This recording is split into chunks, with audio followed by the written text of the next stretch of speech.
بینای تەواو نەکراو لە کفری یەکێکە لەو دیمەنانەی لە زۆرێک لە گەڕەکەکانی شاردا دەیبینیت. زۆرن ئەو بینایانەی لە بری خزمەتکردن بە هاوڵاتیان و کاراسانی بۆیان بە تەواو نەکراوی بەجێ هێڵراون و بوون بە بارگرانی. لەسەر و هەمووشیانەوە بینای شارەوانی کفری. بینای فەرمانگەی ئاوی کفری و قوتابخانەیەکی هێژدە پۆلیش بەشێکی دیکە و بینایانەن کە تەنیا پەیکەری بیناکان دروست کراون.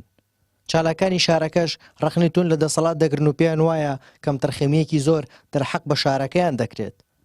والله ئێمە پێشتری شعنی لە کاتی خۆی ناڕزایەتێکی زۆرماندا بڕی تا گەیشتە کارگەیشتە مانگرتن و خێمە هەڵدان.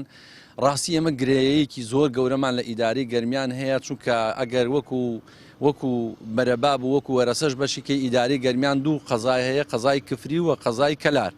قەزای کەلار بەرەو پێشتونێکی بەرچاوی بەخۆیەوە بینیوە، ئیتر ناوی ئەنی هەرچی لەبەر هەر شتێکە کراوە ئێمە گلەیمانیە و حەز دەکەین دەئۆنێترە ئاوەدان بێ، بەڵام پشتگوێ خستنەکەی کفری بە بەرنامەیە و هەرچی کار و پرۆژەی ئێمەیە خراوەتە سەر پترۆ دۆلار، بۆیە ئیشەکانی ئێمە هەمووی ڕاوەستاوە، حاڵی پترۆ دۆلاریش و نەوتی کوردستانیش ئەوە تا بەدەست ئەم دوو بنەماڵەوە ئەبینی چۆنە و بۆیە کفریش هەروە ڕۆژ بە ڕۆژ بە دواوەچی.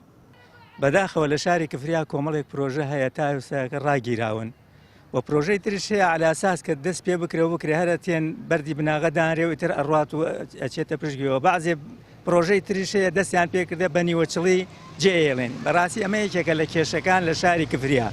یعنی کاتێک پرۆژەیەکە کرێت دڵت خۆش ئەبێت ئەوە شتێک ئەکرێ بۆ شار، بەڵام دواتر ێژی خۆزگە هەر هیچ نەکرایە نەبوایە. ئەوەنە پرۆژەکە درێژەکرێت و ئەوەنە ئاستەنگ و ئەستەمی بۆ دروستەکرێ، دواتر زۆر جاریش هەر بە نیوەچڵی جێ ئەدێ یان تەواوکردنێکی ناتەواو بەڕاستی جێکرێت. ئێستا هەر لە ئیرانە شارەوانی کفریە کە ناتوانێت بینایەکەی خۆی تەواوکە.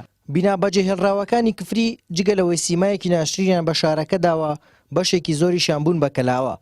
شارەوانی کفری یەکێکە لەو فەرمانگانەی بیناکەی تەواو نەکراوە و لە ئێستادا لە هۆڵی بۆنەکانی شارەکەدا کاروباری هاوڵاتیان بەڕێ دەکەن. سەرۆکی شارەوانی کفریش لەو بارەیەوە دەڵێت پارەی تەرخانکراوی ئەو پرۆژانە لەسەر پترۆ دۆلار بوو و لە بەرقەیرانی دارایی پرۆژەکان ڕاگیراون. هەر سەبارەت بە ئەو پرۆژانی کە ڕاگیراون لە سنووری قەزای کفریە با بڵێن لە سەردەمی قەیرانی داراییە، ئەو پرۆژانە بودجەی تەرخانکراوی پارەی تەرخانکراوی لەسەر پترۆ دۆلار بوو، با بڵێن سەر بودجەی ناوچە جێژەکانی هەرێمی کوردستان بووە، ئیتر کەوتە بەر قەیرانی دارایی و ڕاگیرا و بەڵامتر هەر پرۆژەیەک بەڕێژی خۆی کاری تیا کراوە. هەر لەو سەربەندا حکومەتی هەرێمی کوردستان توانی بودجەی بینایی شارەوانی کفری گواستەوە بۆ سەر بودجەی وزاری شارەوانی. ئیسا خۆشبەختانە گواستراتەوە بۆ سەر وزاری شارەوانی تەخسیشی بۆ کراوە، با بڵێن ئەو بودجەیە تەخسی بۆ کراوە 539 دلاری بۆ تەخسی کراوی ساکە لەگەڵ بەڵندەرین لەو ڕێکەوتنای کە بەڵندە بێت جارێکتر کارکاتۆ لە پرۆژەکانەوە، بەڵام هەندێک ڕێکاری یاسایی هەیە.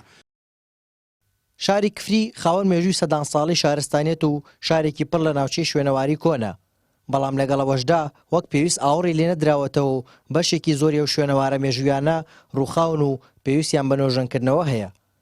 لە شاری کفری سەردەمی کۆن و نوێ لە یەک ئازدان و خان و بیناکان ناتەواون، وەک بڵێ حکوومەت و دەسەڵات دەستیان بە کفری ناگات.